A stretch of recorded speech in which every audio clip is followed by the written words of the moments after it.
So, BIP of Bizarre Interest Productions, let's talk about Yu-Gi-Oh! And its wasted female characters. If you asked anyone who's watched all 8 series, which of the lead girls was done the most dirty, I guess it depends on who you ask, because Roman ended up becoming the one everyone agrees wasn't done dirty. And even then, you have people going, Roman sucks because she plays baby Yu-Gi-Oh! She couldn't be Aoi. Well fine, give Roman a Master Rule deck that fits her life point manipulation strategy with links, and a fusion with Aoi's with the writing from both shows, and see who comes out on top. Anyway, if you read the title of the video, I should explain the 4 reasons why I'm making this in the first place. 1. Yu-Gi-Oh! Everything found out when you Google Aoi. What pops up is her getting face planted into the dirt by Spectre in one of the most humiliating losses. And for your female representative of your 6th entry in a flagship series, that is really disrespectful. 2. I actually met Aoi's English voice actress, and we had a fun conversation about how her character could have been handled better. And since YouTubers only talk about the issues with her, I'm going to talk about how to fix her with the ideas we suggested. Unfortunately, this is not going to be a rewrite of the show. I have to alter around what the art gave us and fit those in better. 3. The Yu-Gi-Oh! Anime may be on a break for a while, so I want to pay my respects to the series that promoted the importance of connections with the character whose connections were supposed to help build her up. And 4, I don't like complaining for the sake of complaining, and YouTube is filled with that, so I actually want to have some constructive criticism on where and how things could have went better. If you made it this far in the comments, type Aoi deserved better, and let's get started. So we're going to go through each problem and discuss what the series could have done better with Aoi's character. Now, I'm not going to pretend or get rid of anything that made Aoi unique. The sister of a guy who ended up both as orphans, their possessions sold. The only thing who made Akira smile, who read her the Blue Angel book to cheer her up since she cried over the loss of her parents. She had a single friend in Miyu, who she was banned from talking to after taking the heat for it, losing her ring. Her mother's ring, only till later learn Miyu was taken by Soul Technologies in the Hanoi project, and later comatose by the villains is all great. I also like the duality between her normal and vain self. She clearly suffers from depression in the real world and trust issues, thinking people only want to be close to her to get favors from Akira, hence her mistrust of Yusaku originally, but also wanting to be Blue Angel because it's her ideal self that can accomplish her goals of proving herself to her brother and why the hearts of many. The ideal expectation was that after the coma, she'd be out helping Playmaker while trying to make up for her mistake and prove to Akira she could do things on her own, and up until the Tower of Hanoi arc, she seems to be heading in the right direction. But to fix her development, we need to start directly from the beginning and address each issue one by one. Her ending up in a coma during her first duel is the midpoint of the intro arc pre-Soul Database hunt, since it was about 5 episodes. So to give her more agency, since she refused a Dark Angel card, people have said that she was going to defeat Playmaker before that happened. So instead, we're going to make Aoi's goal want that she wanted to prove herself to Playmaker, offering to team up since her brother's worried about the Knights, and the public thinks that he's a vigilante or menace. Then have Spectre use the Dark Angel card he snuck in to try and spring it on her, but to take it out to attack Playmaker first, but Blue Angel takes the hit instead, holding on the influence long enough to hand him a card to boost his life points before she gets taken over.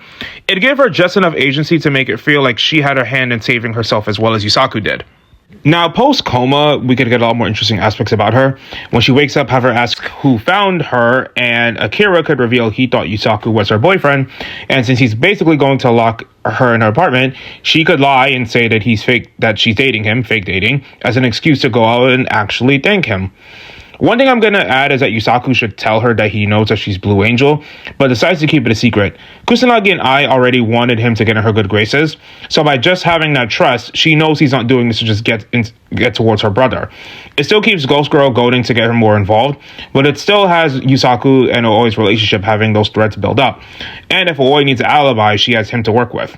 Plus, I know homework can be done digitally, but it gives some justification for those two to at least talk on the phone in real life, or at least something that gives off the fake dating vibes.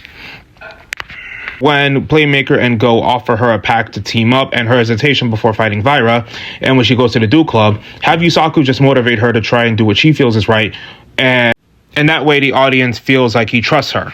Another criticism against Aoi is that she never won a Master Duel, combined with the fact she was humiliated by Spectre, so let's just have her beat Spectre, and I'm going to counteract all the arguments against the people who say it made sense for her to lose. The reason why Spectre had to win against an important character was to establish his threat level, so that a hero or one of the main protagonists could have defeated him later, because he wasn't given his own duel earlier. So instead of him fighting Aoi first and then getting beaten by Yusaku, have him battle Akira first, then lose to Aoi. Akira was in the city trying to evacuate people and his sole security manager in Season 1.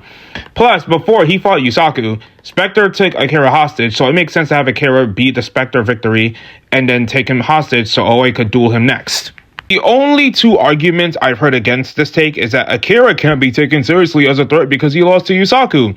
But again, playmakers being everyone else in the show at that point, and another character can still be another threat to another character. I've also heard it doesn't make sense for anyone to beat Spectre other than Yusaku since playmaker has to be there to expose that they're both victims of the lost incident. Even though he was set up to have his duel against Aoi for putting her in a coma since episode 5, well, 6 and 7. Also, the main character doesn't have to be in a duel to have an antagonist tell them information or them learning information.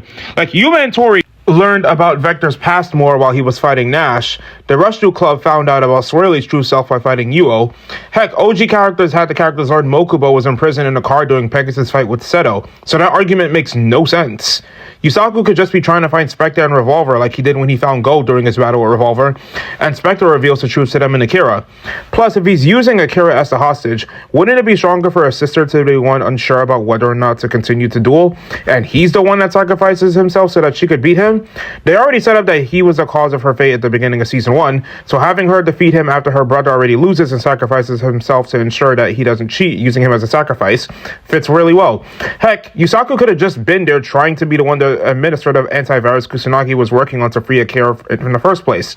The only other argument is that she has nothing to do after she wins, but hey, her character arc for season 1 would be complete and not feel like it was thrown in the bin, and she could go around saving the rest of the people that are still stuck in Link brains using Kusanagi's virus to help the antivirus to help the others escape, and check up on Playmaker when the duel's over. That's how you fix her in season 1. Moving on to season 2, the thing everyone complains about is her duel with Soulburner being her debut duel. Now, I actually like the back and forth. I just think the duel was completely unnecessary since all of them were on the same side trying to find out who was responsible, and then the girls get kicked out of the plot, so who should her first duel be instead? How about Ghost Bounty Hunters? I know what someone's going to say. Well, losing to the best friend is going to be way more impactful than her beating a bunch of nobodies.